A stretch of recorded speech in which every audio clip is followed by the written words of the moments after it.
à tous. Voilà, le cours à la mémoire de Philippe Eliaou Ben Pnina, Dr Twitou, Zichrono Livracha, sera enregistré et retransmis depuis cette ville qu'il aimait tant, Kiryat Arba Hebron. Et moi qui y réside depuis tant d'années, et avoir eu la chance de compter parmi ses amis, alors une bonne raison, double raison, triple raison de donner cours depuis Kiryat Arba Hebron et ensuite de nous permettre de diffuser dans un plus large public, bien entendu, cette leçon. Je continue car nous avions commencé depuis Achoma. Les conditions sont beaucoup plus probantes depuis Kiryat Arba Hebron et puis surtout avec les senteurs et les relents de cette plaine de Mamré qui est à ma gauche et le caveau des patriarches qui est un peu plus loin sur ma droite. Alors, aujourd'hui, on continue là où nous en étions précédemment, au chapitre 16, et nous allons parler de la grossesse de Hagar et de la naissance de Ishmaël. Alors, comme d'habitude, bien sûr, eh bien, il faut avoir le texte devant soi, livre de Bereshit, bien entendu, et chapitre 16. Je continue cet enseignement de la même manière que je le faisais précédemment, c'est-à-dire qu'il est très important pour moi, mais tout autant pour vous, bien sûr, de suivre sur un texte afin d'essayer de comprendre comment la lettre est une note, comment le mot est un temps, comment la phrase est une mesure, et en fin de compte d'assister, vous et moi, ensemble à une véritable symphonie, pastorale ou pas, en tout cas une véritable symphonie. Nous y allons. Vesarai Eshet Avram Lo Yalda Lo. Ils étaient mariés depuis nombre d'années, bien sûr, mais elle n'arrivait pas à donner naissance à un enfant. Vela Shifra Mitzrit Ushma Hagar. Elle avait une servante égyptienne dont le nom était Hagar. Une des grandes questions est bien entendu de savoir, au vu et su de l'exégèse biblique, est-ce qu'elle était véritablement une simple servante? Ou bien était-elle au service de Sarah suite aux pérégrinations de Sarah et de Abraham auprès du pharaon égyptien et qu'il aurait remise cette jeune fille gracieusement comme présent au couple Abraham et Sarah? Voilà une des questions en tout cas qu'on peut se poser. Il est clair que cette jeune fille est là, présente, et qu'elle va, du fait de sa présence, eh bien, devenir l'élément cardinal de ce passage. Va Tomar Sarai el Avram, Inena atzarni Adonai miledet. Elle déclare à Abraham que, à ses yeux, l'Éternel est lui, celui qui a décidé de sa stérilité. Bona el Shifrati. Viens, s'il te plaît, vers ma servante. Ulai ibane mimena, peut-être me construirai-je à travers elle. Et oui, en hébreu, ce verbe ibané, dont nous connaissons la racine, bet nun e, qui va nous donner livnot. Livnot veut dire construire, les ibanot veut dire se construire. Elle se construit à travers l'enfant que la servante accouchera. Nous nous rappelons dans la Tfila, comment nous disons Altikra Banaïr et la Bonaïr. Ne lis pas tes enfants, mais ceux qui te construisent. Oui, l'éternité nous est impossible à nous des êtres finis. Mais il y a un infini auquel nous pouvons un tant soit peu toucher. C'est celui qui vibre et qui sonne à travers nos enfants, nos petits-enfants, notre descendance, en fin de compte, ceux qui assurent notre pérennité. Donc elle dit les ibanot, c'est-à-dire se construire, c'est-à-dire qu'elle assure à travers cet enfant qui lui sera donné non pas de son propre sein, mais du sein de Hagar, elle assure d'une autre manière cette pérennité auquel elle aspire, auquel toute mère aspire, bien entendu. Vaishma Avraham l'école Sarai. Vaishma Avram, l'école Sarai, il entendit ce qu'elle dit, bien entendu. Vatikar Sarai, Échet Avram, et Sarai prit, elle, femme d'Abraham, et Agar, Amitzrit, Agar, l'égyptienne, Shifrata, sa servante, Miketz Eser Shanim, la Shevet Avraham Be'eretz Canaan. Et là, le texte vient nous enseigner qu'elle ne l'a pas fait depuis nombre d'années où sa stérilité était plus qu'évidente et probante. Mais qu'après l'ensemble des pérégrinations qui furent les leurs, et ces 10 dernières années passées, ou alors qu'ils sont en repos sur place, rien ne s'étant passé, elle décide que c'est le moment. C'est le moment pour qu'Abraham, prenne femme. J'ai un texte ici qui vous intéressera certainement, en tout cas moi il m'intéresse.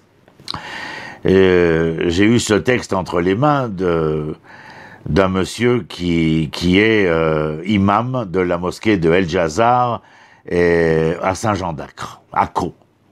Il s'appelle le cher Samir Hassi, et qui est un éminent savant musulman. Il dit ainsi, il est intéressant d'entendre bien entendu la version musulmane. Nous les musulmans vénérons le prophète Abraham, Ibrahim Abouna, Abraham notre père. Pour nous, il est le père de tous les prophètes. Pour cette raison, nous mentionnons son nom dans les 5 prières quotidiennes. Comme tout le monde le sait, il est né et a passé la plus grande partie de sa vie dans l'Irak actuel. Il a été appelé à cesser le culte des statues et des étoiles et à ne croire qu'en un seul Dieu. Nimrod, le roi d'Irak, a ordonné que notre prophète Abraham, de mémoire béni, soit brûlé, mais Dieu l'a sauvé de sa fournaise. Le roi Nimrod le relâcha et Abraham quitta l'Irak pour le sol béni de la Terre Sainte. Sa femme Sarah l'accompagna dans son voyage. Vous voyez, jusque-là, c'est tout à fait ressemblant. De là, Abraham descendit en Égypte et confronta Pharaon qui tenta d'agresser Sarah. Dieu sauva Sarah de Pharaon. Il les libéra et Pharaon donna à Sarah, Agar comme servante. Les 3 d'entre eux sont ensuite retournés en Terre Sainte. Depuis qu'Abraham était vieux et que Sarah était au-delà de l'âge de procréer, Sarah a permis à Abraham d'épouser Agar. Lorsqu'Agar est tombée enceinte et a donné naissance à un fils nommé Ishmaël, Sarah est devenue jalouse de Agar. Dieu a commandé à notre père Abraham d'emmener Agar et son fils Ishmaël dans le désert. Là, il les a quittés parce que Dieu voulait bénir Ishmaël et en faire un chef d'une très grande nation. Abraham, notre père, a accompli les souhaits de Dieu. Il leur rendait visite fréquemment dans le désert, se souciant de leur bien-être jusqu'à sa mort et son enterrement à Hebron. Alors, moi également, je suis intéressé par ce genre de lecture, car dans l'exégèse biblique, je vous le rappelais, il est signifié que, très souvent, disons-le comme ça, que Agar était une princesse égyptienne mise au service de Sarah. Ce qui est intéressant, c'est de voir ô combien, dans la texture explicative de l'exégèse musulmane, elle est mise au devant de la scène comme une servante. Et donc, non pas comme une princesse égyptienne. Vous comprenez la différence. Pourquoi faire parler la servante et non pas la princesse égyptienne? Je ne m'attarderai pas sur le sujet. Je continue. Nous sommes au verset 3. Vatiten ota. Je crois que nous sommes au verset 3. Oui, c'est ça. Vatikar Sarah Échet Abraham et Agar Amitzrit Shifrata. Miketz Eser Shanim la Shevet Avraham Be'eretz Canaan. Vatiten ota le Avraham. Isha lo le Isha. Alors, le Avraham Isha à Ish Shela, c'est-à-dire à Avraham, son époux, les Isha comme épouse, bien entendu. Excusez-moi. Les Isha, l'Avraham Isha, les Isha. Ok, ne pas confondre et faire très attention quand vous lisez le Tanar d'avoir une connaissance, bien entendu, de la grammaire hébraïque. Verset 4. Vayavo el Agar vata'ar vayavo. Avram, le verbe lavo en hébreu est intéressant. Nous connaissions déjà du début de Bereshit le verbe lada'at, qui voudrait dire une conjugaison sexuelle. Ve'avram yada et travaishto. Ici, c'est la bia. Bia, en hébreu, même qu'on retrouve dans le langage talmudique, eh bien, signifie justement le fait d'accomplir l'acte sexuel. Vayavo el Agar, donc il y eut acte. Vata'ar vatere kiarata. Elle tomba enceinte, enfin tomber enceinte, je n'aime pas tellement, elle fut enceinte, parce que je ne vois pas pourquoi tomber. Elle fut enceinte, comment dire, le fit savoir à Avram. Vatakel gvirta be'enea. Intéressant. C'est qu'à partir du moment où la demoiselle Agar se sent femme, elle pose un autre regard sur sa maîtresse. L'une des questions foncières, bien entendu, est d'essayer de comprendre et d'entendre si, lorsqu'elle est enceinte d'Abraham, et donc il y a eu acte, et elle est toujours la servante et Sarah la maîtresse. Peut-être aussi devrions-nous penser que le regard de Agar, une fois enceinte, c'est-à-dire, comme je l'ai précisé il y a tout juste un instant, se sentant femme, eh bien, le rapport humain s'en trouve différencié. Je crois qu'il y avait quelque chose que j'aurais aimé vous faire part, parce que c'est mes réflexions que je rajoute par écrit concernant cela. Car, nous allons le voir, les réactions de Sarai vont être intempestives et assez violentes.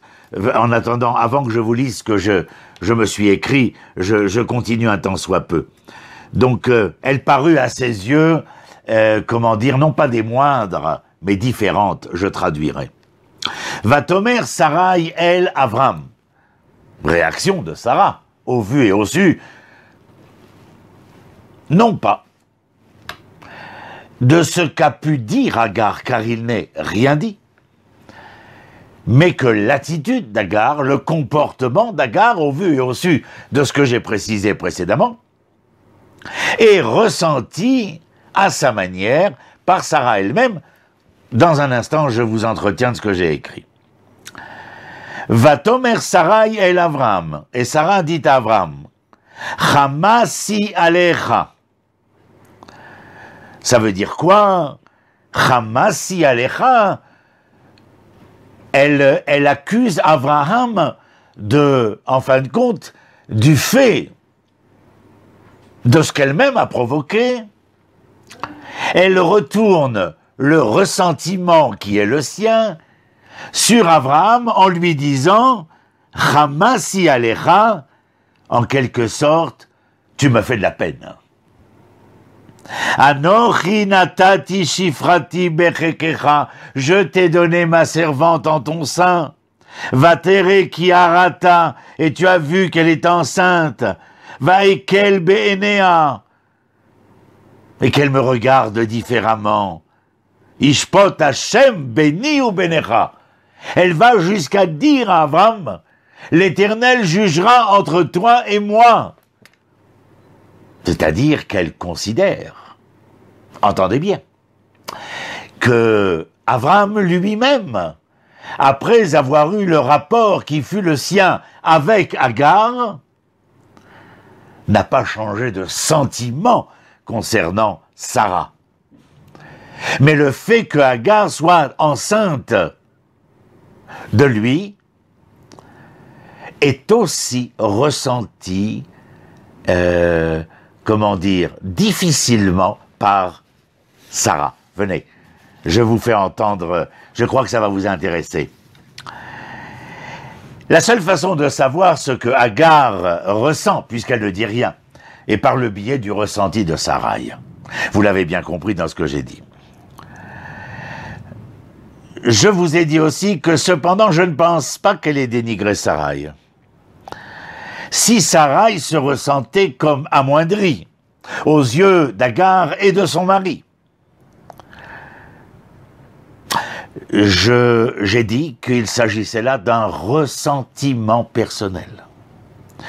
Cependant, au lieu de reconnaître cet état de fait, cet état de choses, elle va projeter ses sentiments, son ressentiment, contre Agar et aussi contre son mari, vous l'avez entendu comme moi.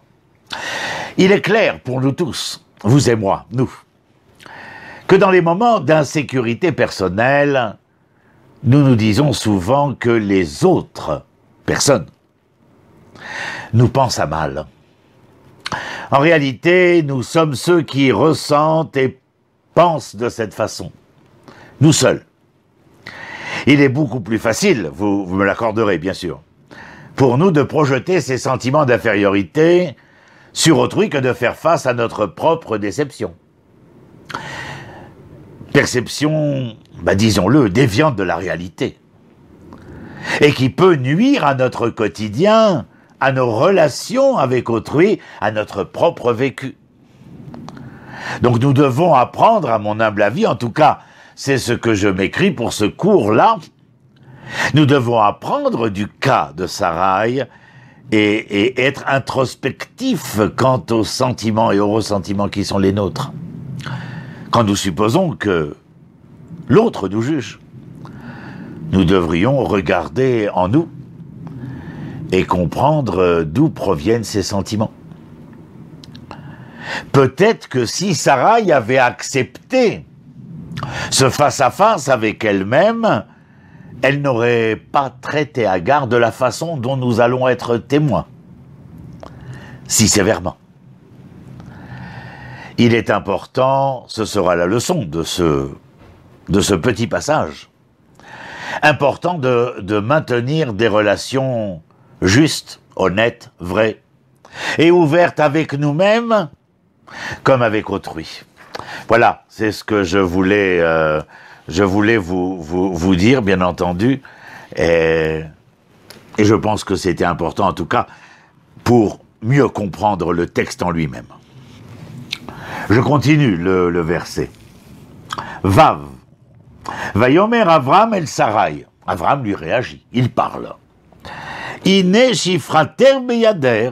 Voici ta servante est entre tes mains. Il n'y a rien de changé. Asila atov be'enair. Fais-lui comme bon te semble. Agis comme bon te semble. Vata'ane Sarai.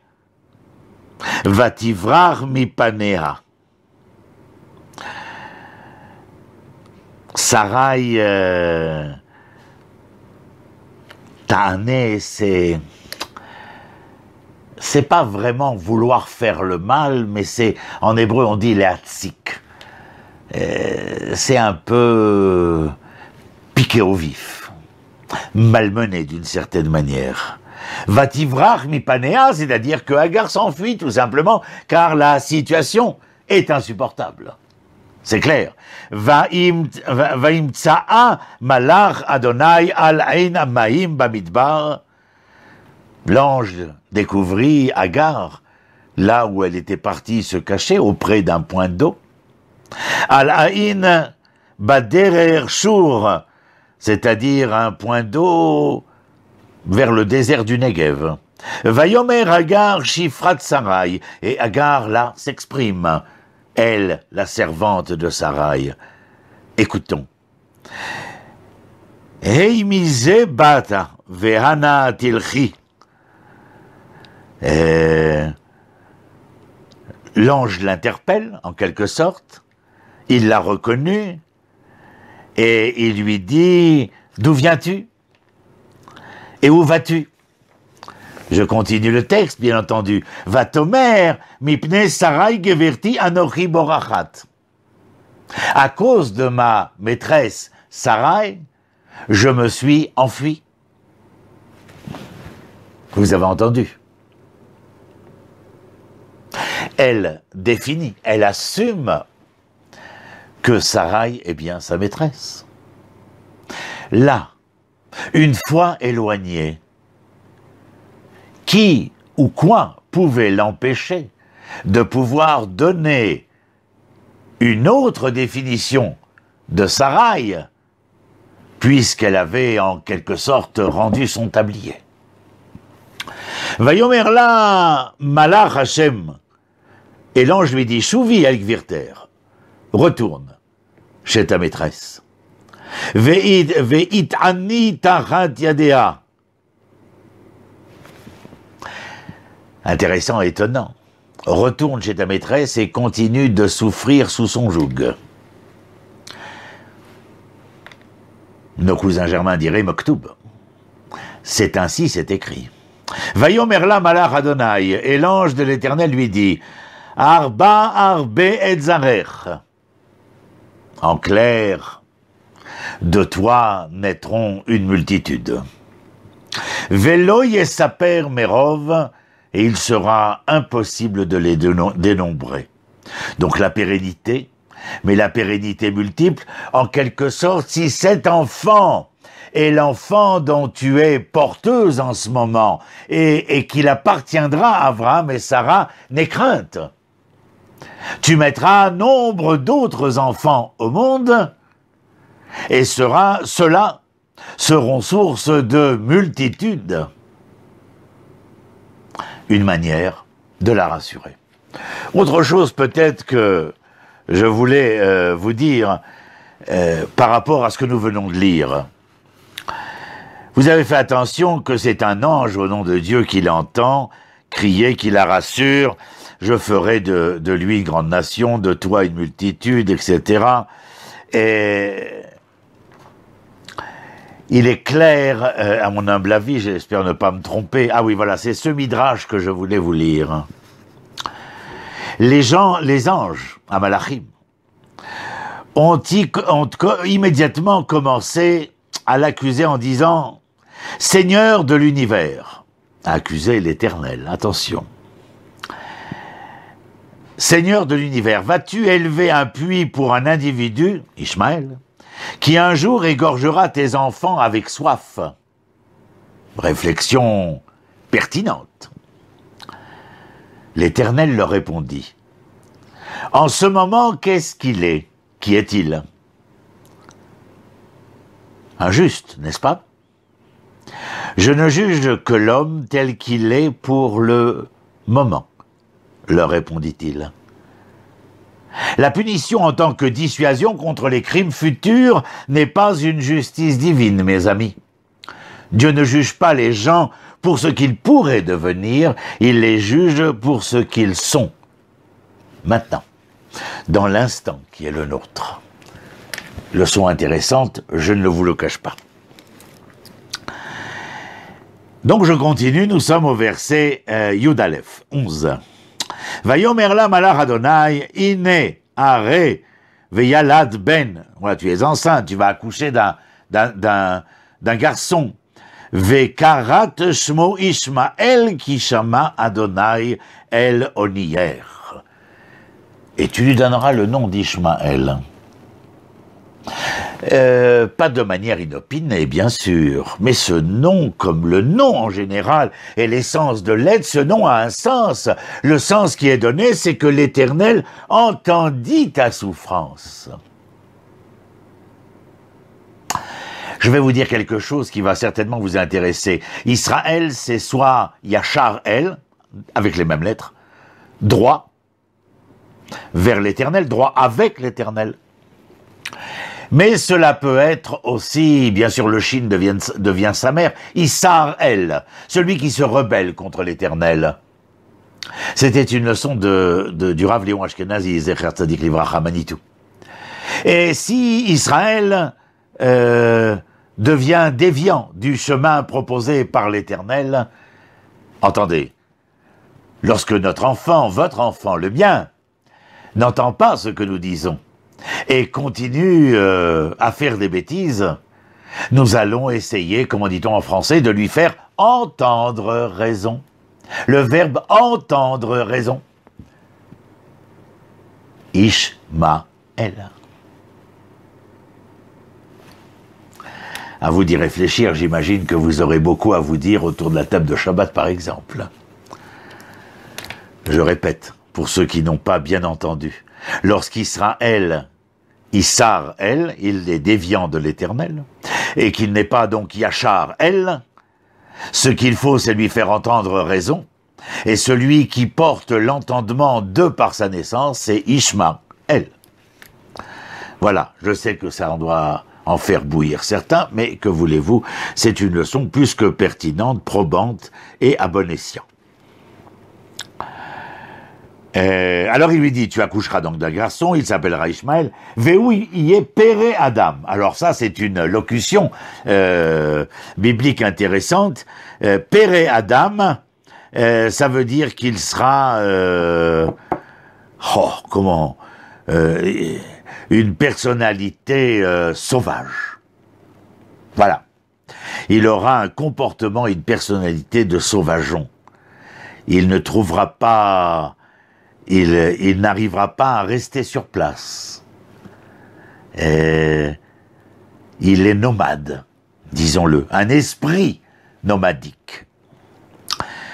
Yado bakol veyad kol bo. Yado bakol, il sera toujours mêlé à toutes sortes d'événements, de disputes, de belligérances.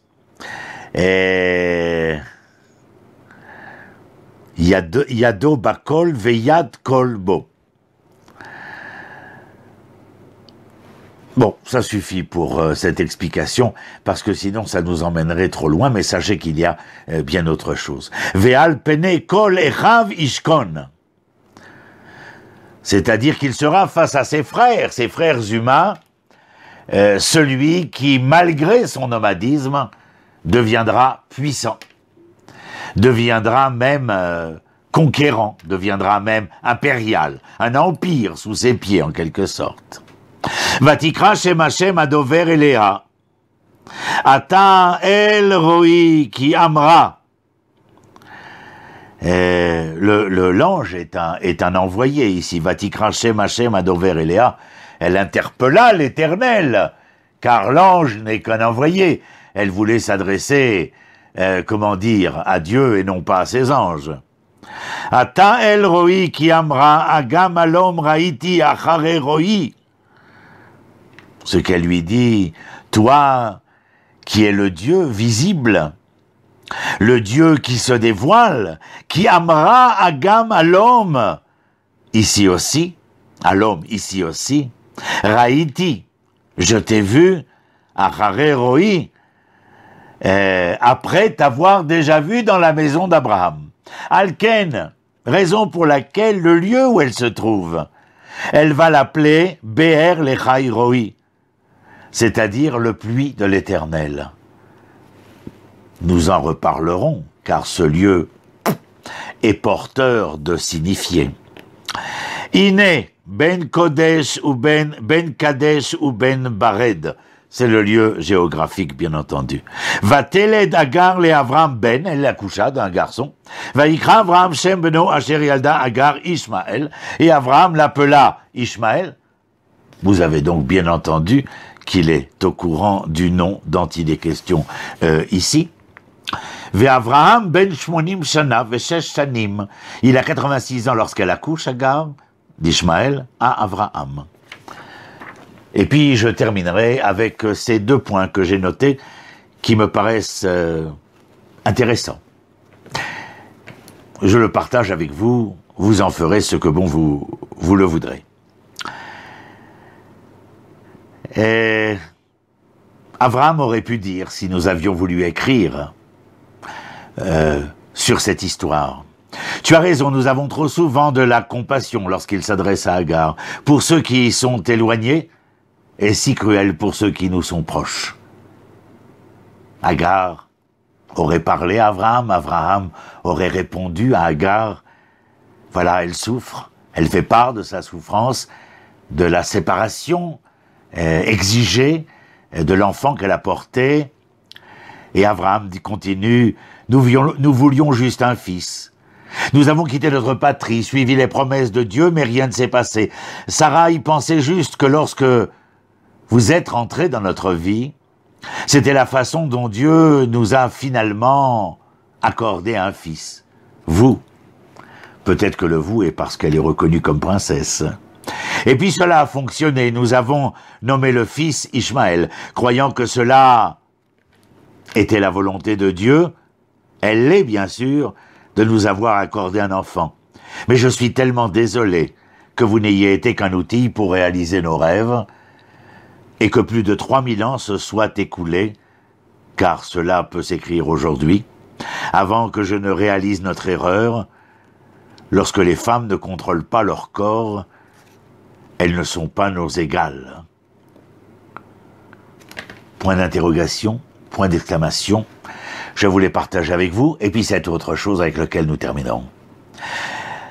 Agar n'avait jamais pensé, j'amène à votre réflexion, bien entendu. Agar n'avait jamais vraiment pensé que son corps était le sien. Mais elle pensait que cela avait des limites. Ses mains, ses jambes, même sa tête était donc sous le contrôle des autres, mais elle avait imaginé qu'être mère serait quelque chose qui lui serait propre, ou qu'elle serait partagée avec un partenaire de son choix, ou qu'elle le ferait seule. Mais maintenant, même cela lui a été retiré. Elle devait être une machine à reproduire sans identité, un vaisseau pour la graine de son maître et l'enfant de sa maîtresse. La plus merveilleuse des expériences de vie a été dépouillée de sa beauté, et Agar a été transformée en un outil. Cela ressemble à nos sujets d'actualité, n'est-ce pas? Je vous souhaite le mieux et le meilleur, et que la mémoire de mon ami Philippe Eliaou Ben Pnina soit bénie à jamais. Toda Rabba.